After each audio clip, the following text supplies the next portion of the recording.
So now they give us 4 problems, and we have to figure out if it's a special product, and if so, what formula we're going to use. Okay, so let's look at this first one. You have 9b minus 2, 2b plus 9. So it kind of looks like the difference of squares, but it's not, because here's a 9b, and this is a 2b, right? So they've got to be the same. It'd have to be 9b and 9b, and then plus or minus 2 and 2, or, something like that. Okay, so it's not the difference of squares, and it's not something we're squaring. It's not a binomial square. So these are just 2 regular old binomials that we want to multiply out. So I'm going to go ahead and use FOIL. So 9b times 2b, that's going to be 18b squared. And you can write it out as 9b times 2b and then simplify it. The outers are going to be 9b times 9, which is going to be plus 81b. And then I'm going to have the inners, which is going to be minus 4b. And then finally I'm going to have the last, which is going to be minus 18. Now I do have like terms to combine right there. So it's going to be 18b squared plus 77b minus 18. And that's the answer. So we get a little trinomial there. All right. The next one. Okay, now this time I have a binomial and I'm squaring it. So it's subtraction in here, so I'm going to pull out that subtracting formula. And it says a minus b squared is equal to a squared minus 2ab plus b squared. So that's the formula. So you could write that down someplace and have it handy. Okay, so my a is the 9p. So I got to put that in. 9p squared minus 2 times 9p. But then I got to pick up the b. The b is 4. And so I put the 4 in for the b. So I'm thinking you might have a question like, why didn't you put a minus 4? In these formulas, they already took into consideration how the positive and negative signs work. So you don't have to do that. Okay. So now we square the first term. That's going to be 81p squared minus, and then I'm going to have what?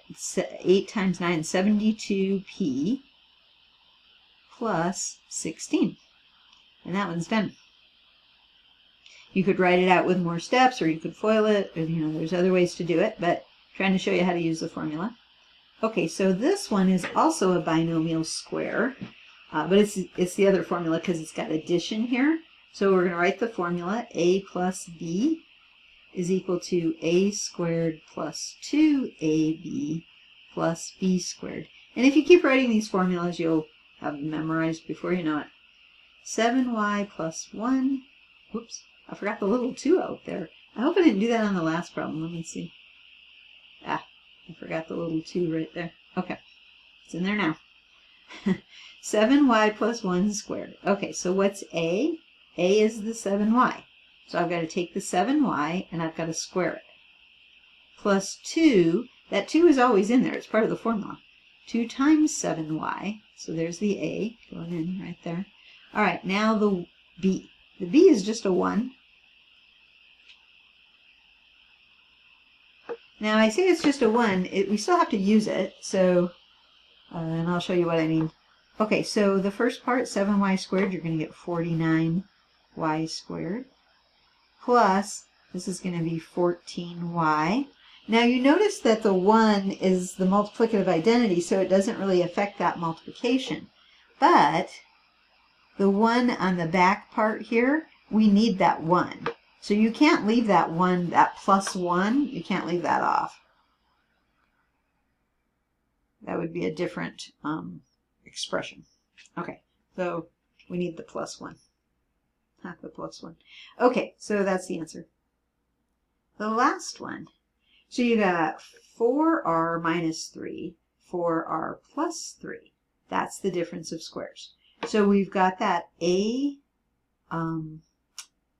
well, this time it's minus b, but it doesn't matter which one you write first, but a plus b. And that's going to equal a squared minus b squared. Now you could work that out with FOIL. If you're not trusting me that it doesn't matter if you put the plus first or the minus. You could work that out. But multiplication is commutative. So, okay. So we have the 4r minus 3 and the 4r plus 3. And that's going to equal, so this is my a, 4r, and I have to square it, minus, and then this is going to be my b, which is 3, and I have to square that. So I'm going to get 16r squared minus 9. And that's the answer. Okay.